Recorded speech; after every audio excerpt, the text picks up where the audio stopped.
Para jamaah sekalian berkumpul kembali dalam rangka ta'lim guna menghilangkan kebodohan kita dalam rangka meningkatkan kapasitas ibadah menuju mardhatillah. Amin amin ya rabbal alamin. Kajian kita sesi pertama yaitu tentang kriteria tata cara tertib dalam khutbah, yaitu khutbah Jumat. Yang kita lembaran fotokopian warna kuning.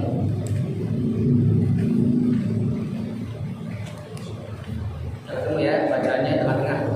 Wa yusannu.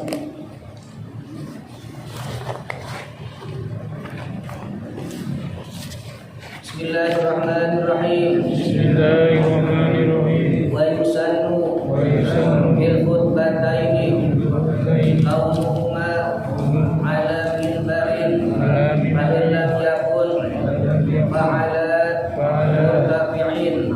Wa yusannu fil khatibi an yusallima ala man indal minbari bil murtafi'in wa an yuqabbila alaihim idza sa'ida al-minbara aw nahwahu wa taha ila darajati allati yusamma bil mustarahi wa an yusallima alaihim thumma yajlisa fa yu'adhdhinu wahidun bil ittiba'i bil jami'i an takuna fasihatan jazlatan qaribatan lil fahmi wallahu a'lam. Bismillahirrahmanirrahim. Qala musannif hadzal kitab wa bi sanadil muttasil ila imamil muallif rahimahullah wa adama an-naf'a bihi wa bi barakati ulumihi wa bikum fid darain. Subhanaka la ilma lana illa ma 'allamtana innaka antal alimul hakim.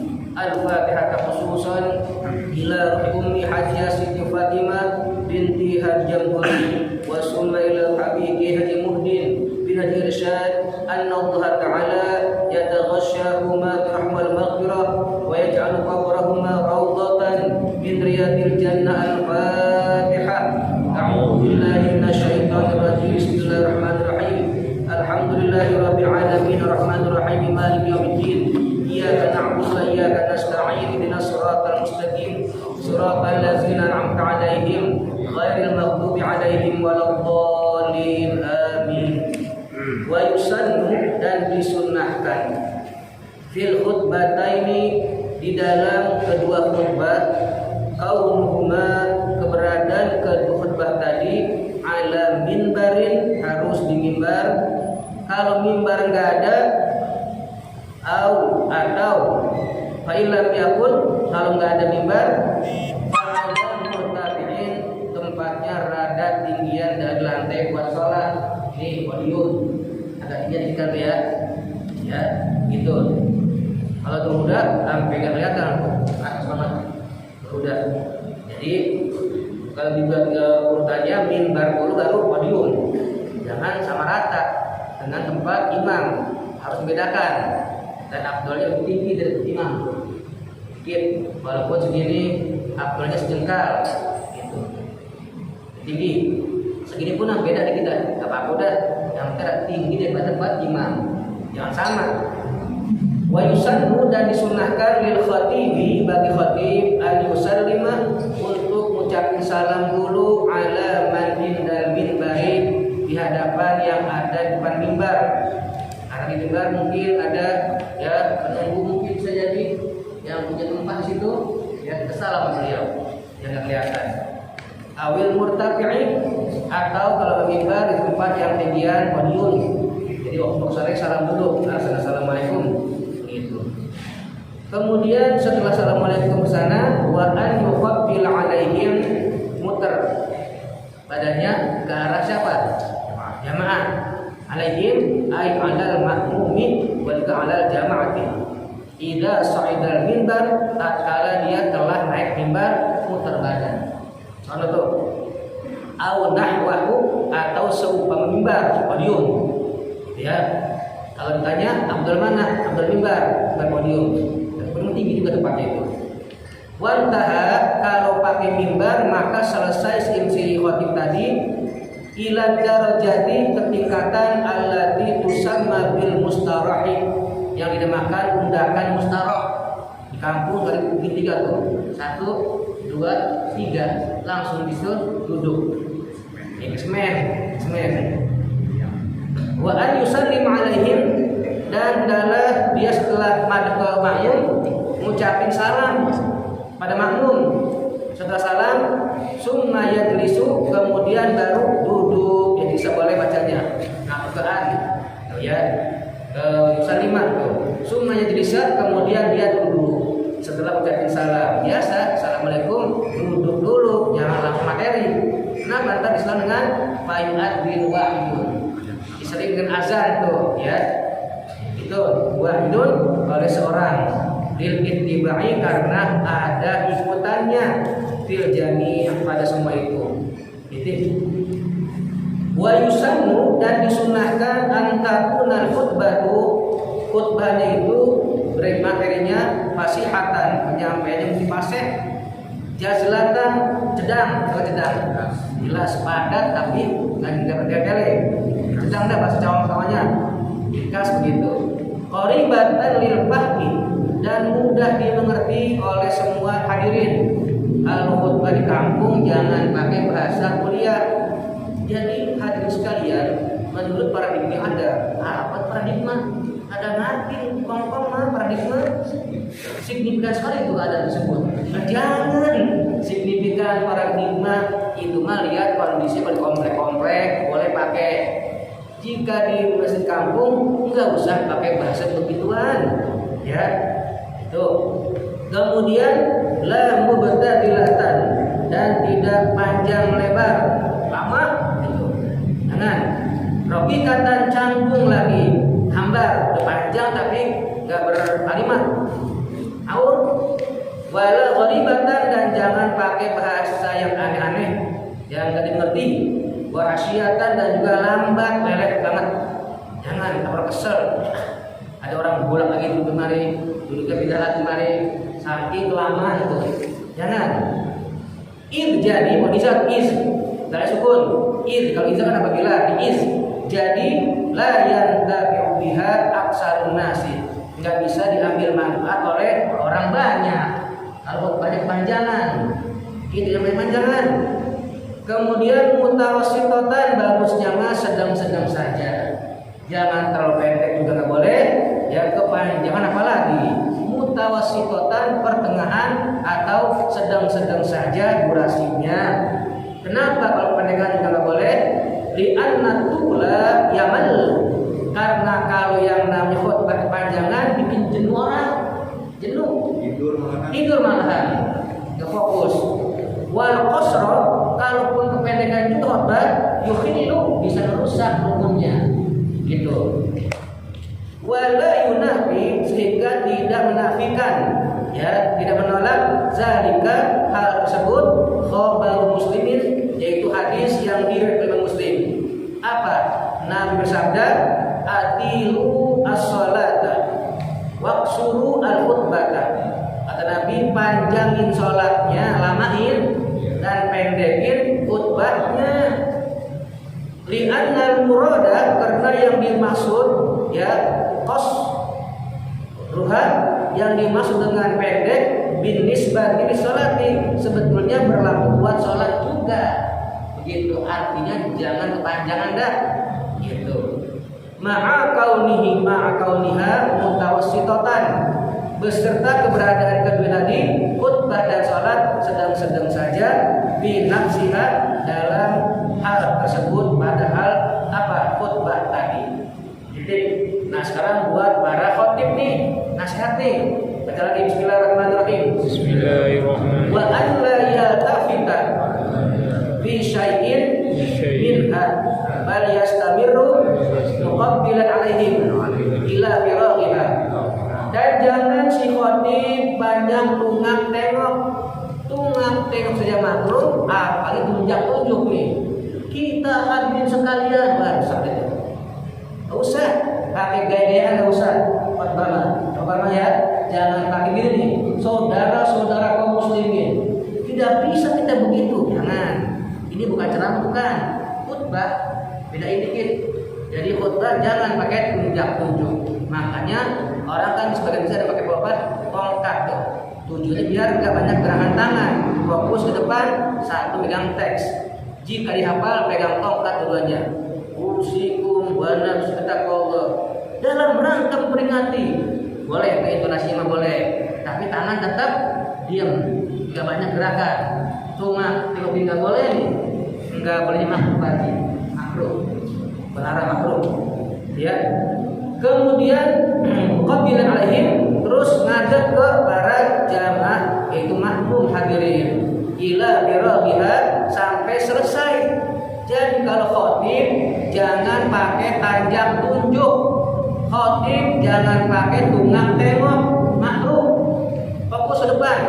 Gini nih, alhamdulillah, mari kita tingkatkan keinginan kita kepada Allah. Fokus ke depan. Intonasi boleh, pelan, naik tinggi. Jadi bukan malah bagus kalau khotib pakai gerakan tangan begini, nggak bagus malah. Atau khotib kebanyakan tunggak tengok, bukan begini sekalian, nggak bagus tuh. Ya, dipikir toh, padahal kan lain aturannya. Kalau ceramah bebas, ceramah mah muter nggak apa-apa. Kayak almarhum di Cepot tuh kan, bukan, harus temen tuh. Ceramah itu boleh, orang baik dia insya Allah dan khair ya. Diampuni semua kesalahannya, diterima ibadahnya, luas kuburannya. Ayo kita enak ceramah tuh, kita nggak ngantuk. Tapi buat khotib jangan dipakai begitu. Ada aturannya.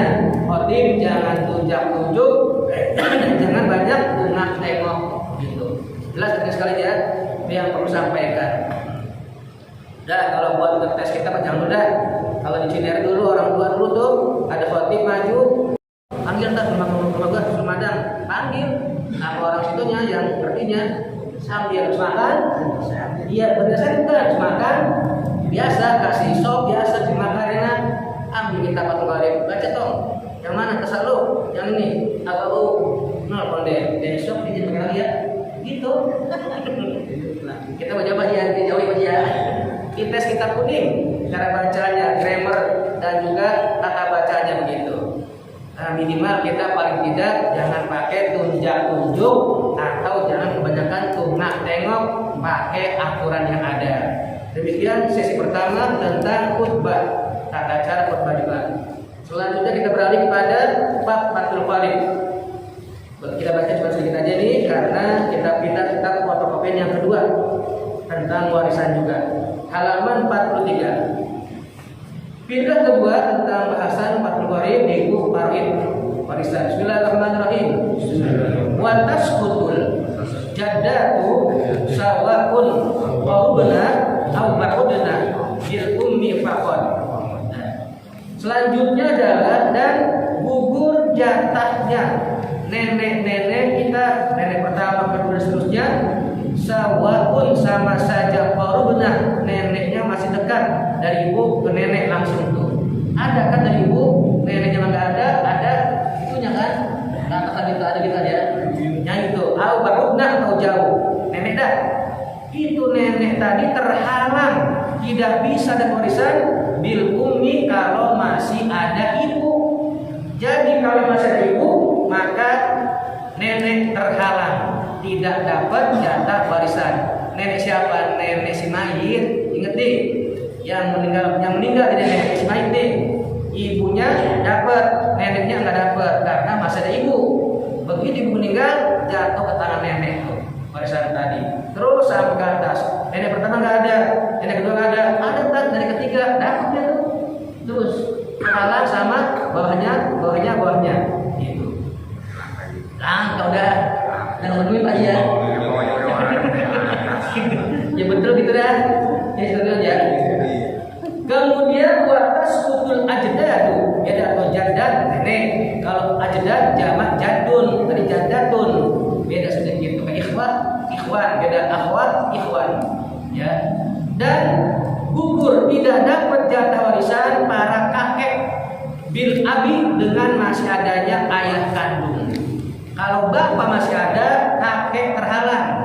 Kadang-kadang kena latar, gimana gitu? Kita buat kasih bel bagi, jangan dikasih kalau itu jangan. Biar dia ngambek. Nah, orang tua kan, bahkan kakeknya apa dapat? Jangan pak kita tentang kan masih ada bapak, kadang ngerti orang tua muda. Kalau minta kasih bel, itu bagi, jangan pakai paroid.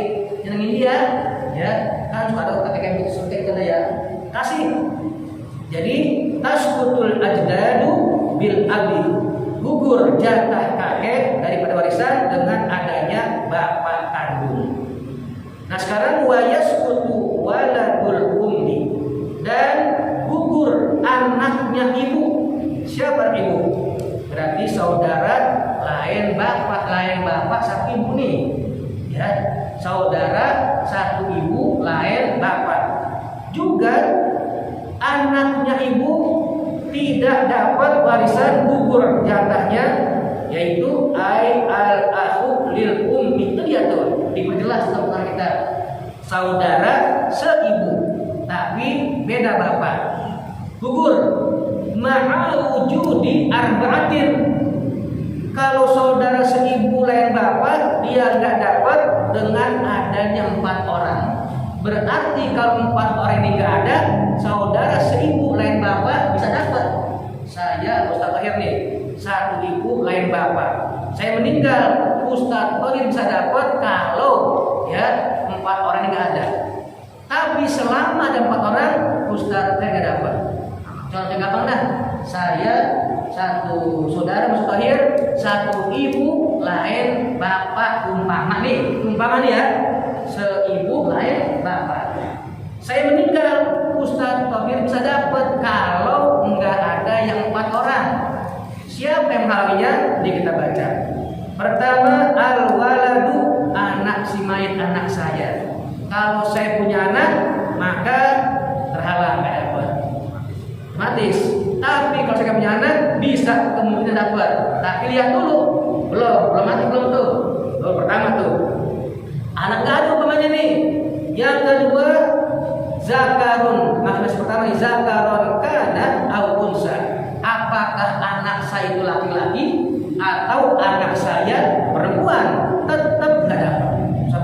Saudara seibunya saya ini lain bapak, karena saya punya anak, baik laki-laki anak saya ataupun perempuan. Yang kedua, Ustaz Tahir nggak dapat, terhalang siapa? Wa ma'a waladil ibni. Ya, saya meninggal, Ustaz Tahir dapat gara-gara saya punya anak. Anak saya udah gak ada meninggal, tapi anak saya punya anak. Apa itu? Cucu. Saya gak punya anak, cuman udah punya cucu saya ini. Anak sudah meninggal, terhalang juga itu. Terhalang, karena saya punya cucu dari anak laki-laki, gitu ya. Cucu dari anak laki-laki, baik cucu perempuan maupun cucu laki-laki. Ya, kadzalika begitu juga yang ketiga nih. Ustaz Tahir saudara seibu lain bapak enggak dapat warisan gara-gara saya meninggal. Wa ma'al abi, adanya bapak saya. Bapak saya masih ada nih. Saya enggak punya anak, tapi bapak saya masih hidup, terhalang nih. Enggak dapat juga. Gitu. Ya. Tuh, tapi kalau ibunya Tahir dapat enggak tuh? Dapat. Itu. Berdelapan tetap punya anak. Gitu. Berarti bapak Tahir udah meninggal duluan. Ya, iya kawin sama bapak saya gitu. Wal jaddi, dan juga bapak saya juga ada, tapi masih ada kakek. Tetap Ustaz Tahir dapat juga, terhalang sama bapak dan kakek. Itu yang menghalanginya. Pertama anak, kedua cucu saya, ketiga bapak saya, keempat kakek, yaitu kakek saya yang meninggal saya nih, baik dari tafsir. Tapi kalau saya anak gak punya, kemudian bapak meninggal, pakai apa lagi? Nggak ada, juga ada, dapat nih, gitu, ya. Tuh, sekarang pindah ke kisah lagi. Ini kisah kita ulang-ulang lagi nih.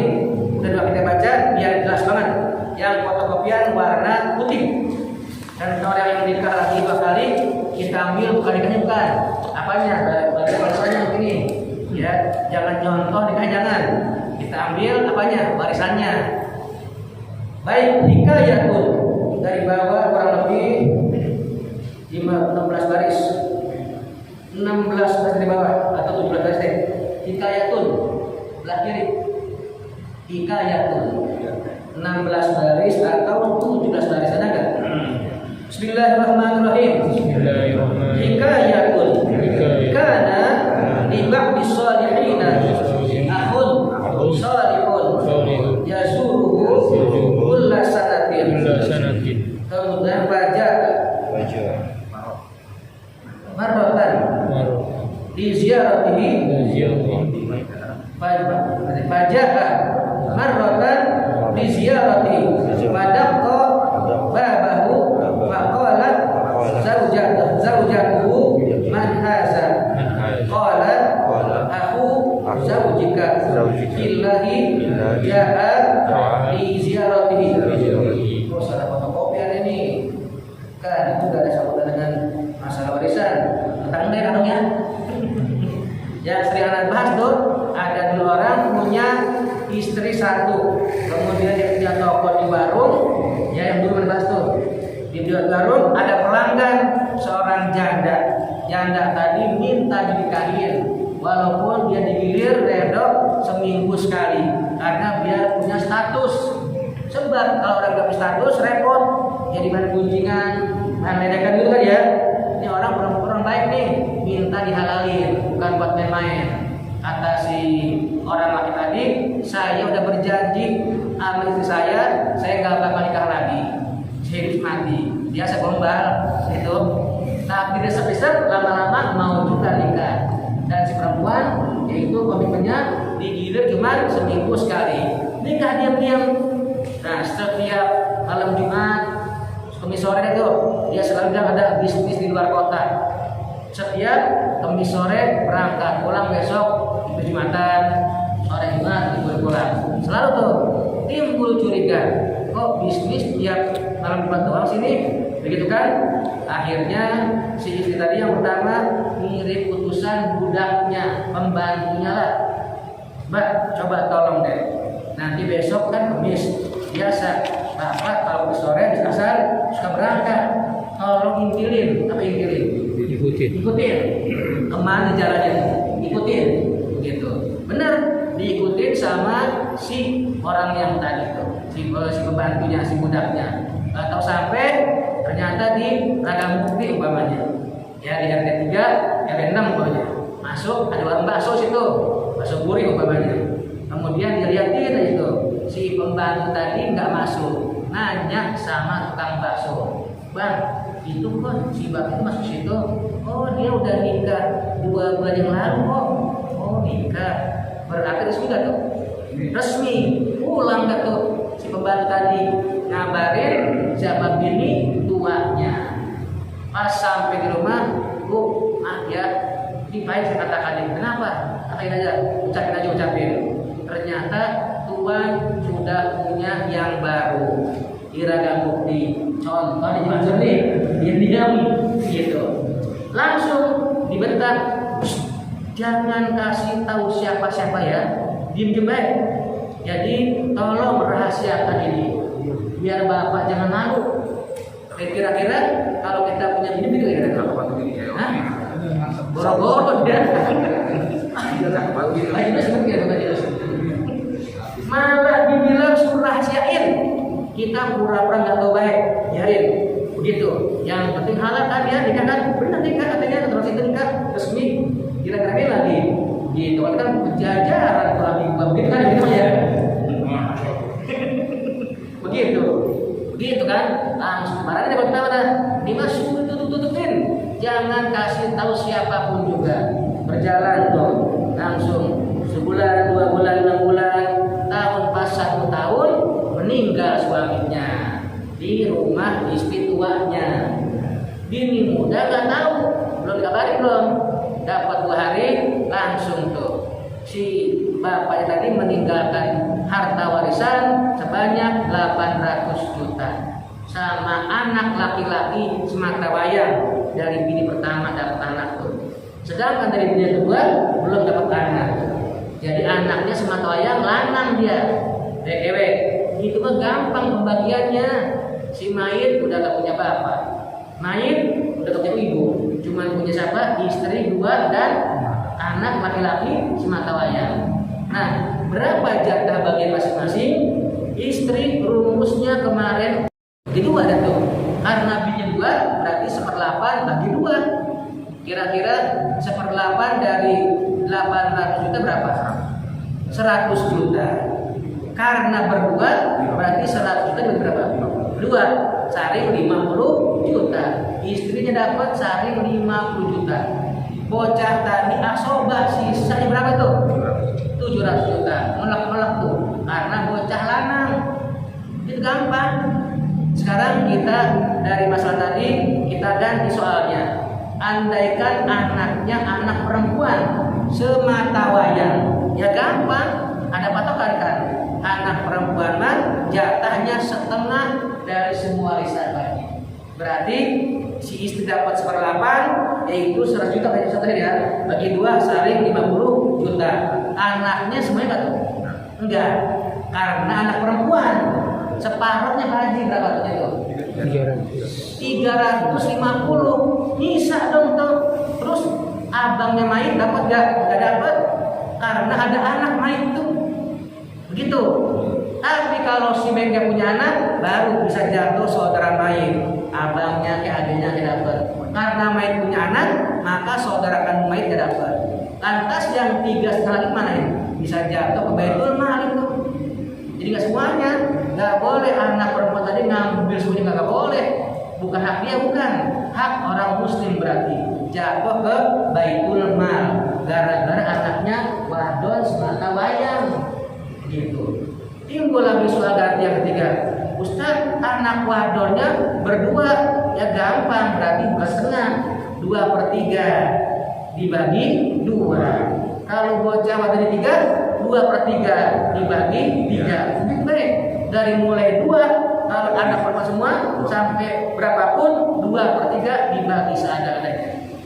Gitu. Itu perbedaannya tuh ya. Nah sekarang bagaimana Ustaz? Ya, andaikan si orang tua tadi yang meninggal dia masih punya bapak dan ibu mayat tadi itu, berarti anak dapat, sisanya sobat, bapaknya juga dapat, ibunya juga dapat. Saling berapa tuh? Ini kemarin kan ibu anu mayit bermayat 8 kan 1/6, bapaknya 1/6 juga begitu karena punya anak ya. Buat cewek ini, tapi masih hidup baginya. Masih hidup. Oh, tiba. Baginya waktu kedua orang tua masih hidup baginya. Jatuhnya bukan warisan, hibah, hadiah. Lebih bagus begitu. Nggak berantem. Bebas itu mah ngasihnya. Mau ngasih gedean yang gede, nggak apa-apa. Kalau dibagi itu jangan suka pada iri. Contoh saya 4 saudara. Satohir, Satriwan, Sanoraji, saya bertiga saudara, berempat. Sebelum meninggal, bapak saya bilang gini, Tohir, lu masih dulu ya, Pak. Ya Pak. Boy, lu situ Boy. Ya Pak. Kita terima aja, diukur, banyakkan dia, jangan kayak protes, kan dibagi. Gitu. Syukur-syukur tanahnya Pak Haji nyatu, nyambung. Ada 1000 meter, berempat, lu tidak ada, terserah. Tidak ada bebas itu batu tadi. Saling bagi rata berarti. Jadi kalau dibagi mah nggak mesti bagi rata enggak. Kadang-kadang yang bontot agak panjangan dikit, yang gede kadang digitan. Karena yang gede di mana di pojokan di belakang kali, ya kan?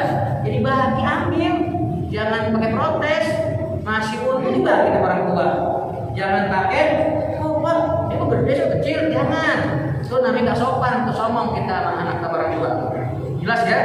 Itu namanya hibah tuh. Pas meninggal, habis sudah tidak ada warisan yang dibagi karena sudah dibagi masih hidup. Gampangan begitu dah. Itu tuh. Nah sekarang kita rubah soal yang tadi kalimatnya nih. Andaikan anak laki-lakinya 2, kemudian kita tadi ya, diganti laki-lakinya 2, tetap ibunya dapat 1/8 bagi 2. Anaknya kan asal berapa tadi? 7 juta ya. Dibagi 2 berapa tuh? Berarti sehari 3,5, masih penting tuh, rata. Nah sekarang soal kelima, andaikan anak kandungnya laki 1, perempuan 1, sepasang, ya gampang. Emaknya tetap 1/8 bagi 2, saring 50 juta. Berarti yang 700 tadi dibagi 3 tuh. Yang laki 2 bagian, perempuan 1 bagian. Dari pembagian warisnya ibu dulu dibagi baru anak. Iya. Iya. Gitu. Kalau ya. dibalik kan kalau dibalik hitungannya jadi berubah. Iya betul. 8 dulu. Nggak ada gitu. Anak-anak kan gak ada ketentuan anak pegang, sisa dan sekian-sekian gitu. Jelas ya? Jadi kalau bapak anak 1 perempuan, 1 laki-laki, tinggal dibagi 3 bagian.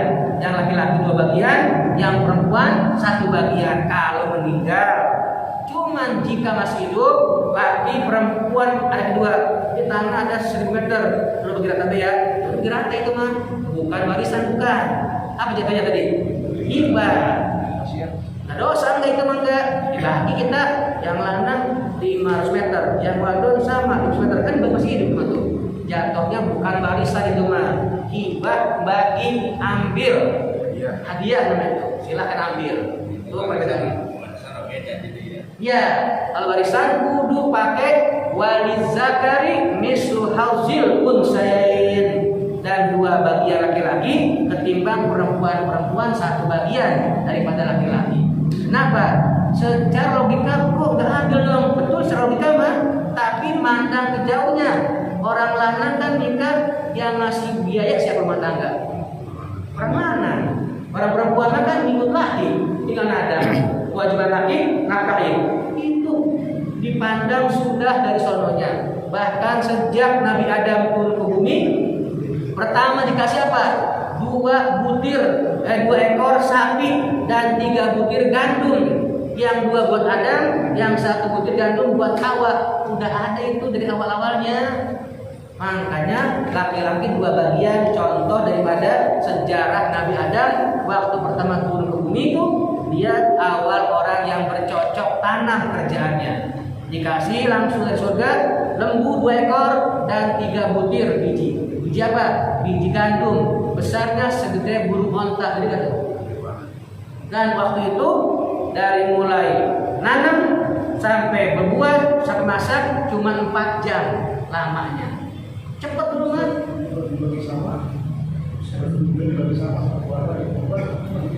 Kalau masih hidup, nggak boleh, nggak boleh. Iya, kecuali ada wasiat barangkali. Tapi cuman tetap kalau wasiat tidak boleh dilaksanakan kalau melanggar ketentuan syariat. Tuh, dan anak angkat tidak dapat warisan. Anak angkat mah bagi juga, bukan taroin anak angkat. Ini orang yang tadi tuh anak laki 1, anak angkat perempuan 1. Ya udah, otomatis kan warisan kan ke anak angkat tuh ya. Anak perempuannya sebaginya beda. Jangan lebih daripada 1/3. Maksimal 1/3. Anak angkat tuh, ya yang kita angkat dari bayi merah tuh nggak dapat jatah warisan, enggak. Termasuk anak yang pindah agama, mau dicari nggak dapat. Anak yang membunuh orang tuanya, mati anaknya nggak dapat juga. Gara-gara membunuh dia bapaknya, maka putus warisan. Itu termasuk murtad, pindah agama. Anak nggak dapat warisan, sekaya apapun orang tuanya. Gitu. Cuman kalau udah dibagi secara warisan, kita nih yang laki-laki bisa dapat itu. Tambahin lagi yang perempuan boleh. Tapi awalnya bagi secara taroid dulu. Jangan langsung, jangan, nggak boleh. Jika sudah dibagi, kita ada tegang rasa nih, kita berbuat, kita sini lagi dah, patungan, lagi-lagi, ya boleh itu mah, setelah dibagi secara warisan, gitu. Ya standar dulu. Minta redoin tuh, minta redonya, sama yang laki-laki, minta redonya, sama yang laki-laki. Wah banyak contoh kasus orang yang serakah. Ada itu musibahnya. Kadang-kadang cuma jatuh di sumur doang, semper juga nggak baik-baik. Ada orang yang rakus sama warisan, di sini bolong nih. Nah, lihat Jakarta, nggak baik-baik. Bulan nggak ada, daging nggak ada, sehat, cuma nanah luar terus. Itu dia itu 4 tahun lebih. Kenapa? Azab orang serakah warisan dipanjer di dunia langsung sepertiganya. Ntar saya heran. Gila masalah. Kan hati susah kita pegang, bab hati. Ya, sekian terima kasih. Subhanakallahumma wa bihamdika asyhadu